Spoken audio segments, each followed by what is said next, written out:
Parang hindi yata akong kailangan yung tanungin dito eh. Bakit yung mga small content creator hirap kumita? Eh ako nga rin small content creator lang din ako dito sa ano eh, sa FB.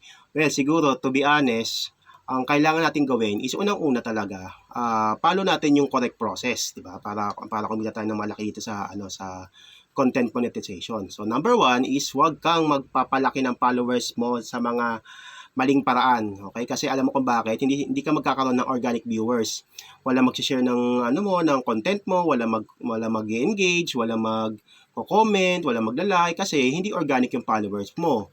Lalo na yung mga F2F, 'di ba? Reels to Reels, yan, bawal yan kasi hindi ka talaga kikita diyan dahil nga hindi sila interesado sa content mo. Pero kung magkakaroon ka ng organic followers, then yun yung talaga magpapakalat ng mga video content mo. Kahit nga mag-post ka lang ng text, tuwang-tuwa na sila kasi organic followers mo sila, di ba?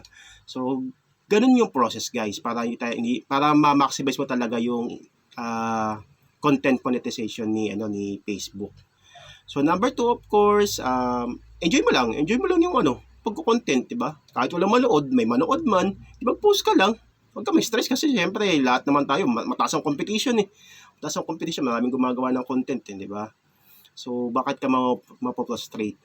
So, number 3, syempre, ingatan mo lang talaga wag ka magkaroon ng violation sa mismong account mo para hindi lalo makadagdag sa stress sa paggawa mo ng content.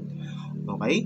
So, of course, ganun lang kadaling i-approach yung natin, yung pagiging small content creator. Even ako naman, wala pa akong 3K followers as of now eh.